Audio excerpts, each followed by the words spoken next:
Hey my good friend, Sam Haymart with Test Driven TV. We're deep in the heart of the city. I think the perfect place to talk about what's new for the 2024 Jeep Wrangler. They've made a number of important updates, not big huge ones, but things that count.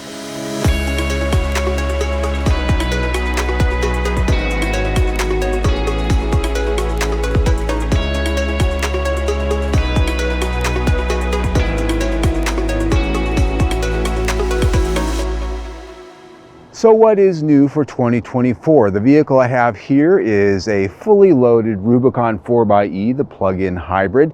And so it gives us a good example of a lot of the new features for 2024. And the first thing you notice, even though it might look pretty much the same from across the parking lot as the 2023 model, is the new grille, the new face.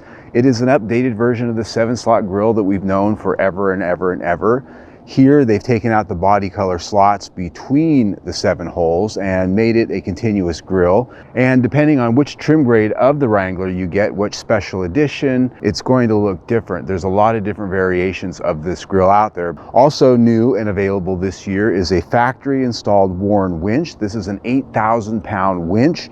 And it comes with a cord and a hand controller, and it comes built into this nice modular steel bumper that you can remove the ends from. The hook comes out right there in the center, and it comes with this nice red tag that's really the icing on the cake. Another little detail change is the stealth radio antenna, and the big benefit really is the fact that you don't have an aerial sticking up that's going to get in the way of anything really. So it's one less thing to break, bend, or otherwise have to work around when you're out in the bush. One more big change mechanically is the rear axle. On Rubicon models, a new Dana 44 full float rear axle. Now what does that mean? A completely different hub and spindle design that really allows you to more freely put large tire and wheel upgrades on this thing without compromising the longevity and the will it break or not of your rear axle and your bearings. It's just another way to design that so that a lot of the stress is actually taken off of it, such that you're not going to run into as much danger of breaking something out there in the wild if you've really modified your Wrangler. The 4xe that we have here, look at the shade. I really like this color quite a bit. And I think my shirt and my clothes are clashing with it just a little bit because of the tone that's going on. But I really like this color. The 4xe has some nice graphics on it with the blue accents. On the hood, you can see the blue hooks.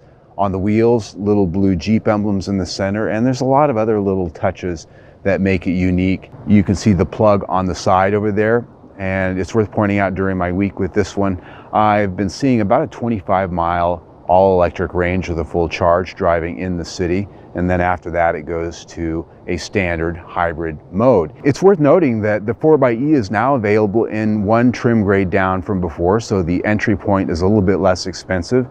In a Sport S 4xe model, it's still a lot of money, but it's cheaper than it was before. Now, all of the powertrains for the 2024 Jeep Wrangler are carryover.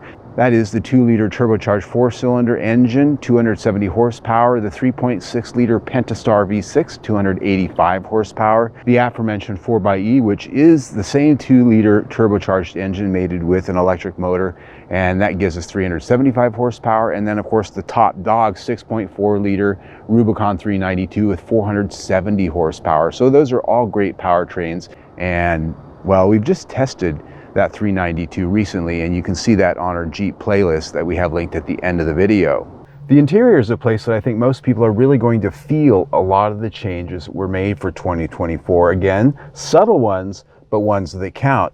The first and the most noticeable is the dash. They've given the dash a bit of a redesign to incorporate a standard 12.3-inch infotainment screen all the way down to the base model. And to do that, what they've done is gotten rid of the 2 round vents that used to be on either side of the old square screen and put a couple of very slender rectangular vents under it right here, so it all fits together. It works for the eyes. We still have round vents on either side, and that screen just sits here and offers a lot of infotainment content. And depending on the trim grade you get, you can go all the way up into a fully featured cloud-connected Uconnect 5 system that has Android Auto and Apple CarPlay that's wireless, Sirius XM, TomTom navigation, a 4G LTE Wi-Fi hotspot, and that'll allow you to connect up to 8 wireless devices. It's also capable with the Trail's off-road catalog, which can give you almost unlimited levels of maps and detailed information for trails and finding your way off-road.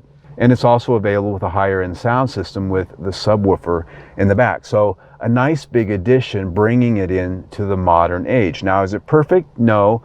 With all of this large screen, it still does not utilize the full screen for the backup camera, or in this case, it doesn't have a 360-degree surround monitor, which with an off-road vehicle like this, quite frankly, I think that's an omission. And we talked about that when we reviewed the Rubicon 392. It does have a front camera, rear camera, but it would be nice to have side cameras and other views like, say, the Bronco offers at this point. The redesigned dash offers not only space and accommodation for this new big screen, but it's got a new look with some soft stitched materials. In this case, we've got blue accent stitching and accents because we're in the 4xe, but depending on the trim grade you get, it's going to have all manner of different finishes, colors, and trim treatments, but all of them have a more premium look, and they definitely are a little bit more up to scale with the price ranges we're now seeing in the Wrangler. The top of the dash now features amps bracket provisions to allow you to put more equipment and gear in here for off-roading. Another big change is on upper trim grades. We now have 12-way power seats that can get wet without shorting out. Kind of a big deal if you're actually going out and using this like a Jeep and getting water and mud and other things in here, maybe fording a stream or two. And so when we always see those fording depths on the specs, nobody ever really talked about how that affects the interior too much. But if water does get in here, your power seats aren't going to be completely dead, or at least that's what they're telling us, if they get wet. Another big change, and I think an important one, is the addition of side curtain airbags, both for the front and the rear passengers. You can see that right up here. A big deal for safety. There's actually new seat belts in the back seat that have pre-tensioners so that it makes it a little bit safer for the rear seat passengers in a crash, and will likely help this in the newest wave of IIHS testing, which now includes how the rear seat passengers fare in a crash. Another cool new feature that's available on the 4xe like this one is the new power box, which has 4 120-volt outlets with 30 amps of total output. This takes advantage of the hybrid battery sitting under the floor and allows you to power a campsite, tailgate party, and more. Outside of that, the Wrangler interior is just the same as it's always been. You've got that nice upright feel, and it's nice to have these new power seats that do give you a nice range of adjustment. They're comfortable as they've ever been. Well, there you have it for what's new for 2024 on the Jeep Wrangler. I think that while they are nuanced updates, not big, giant, ground-shattering, earth-moving updates, they're things that count. Things like the stealth antenna, whether or not it works better or not, the fact that you don't have this antenna sticking up, getting in the way in certain situations, I think is a big deal. The styling's fine. The factory built winch is a nice deal. That's nice to just be able to get that from the factory. It's warranted at the dealership. You know, if it just quits working, you're not dealing with worn.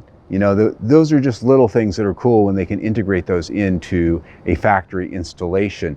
The rear axle, I think that's a big deal actually. A very little thing that you really can't see from the curb, but being able to mod this thing a little bit more with a little bit more peace of mind if you're really into it, I think is a good thing. And of course, that infotainment system. I'm into infotainment systems, I admit it. Having that nice big screen is good. It's not a perfect solution. They could still improve it a little bit, and we've talked about that on our last review of the Rubicon 392, but having that all the way down into the base models, I think, is pretty cool. So there you have it.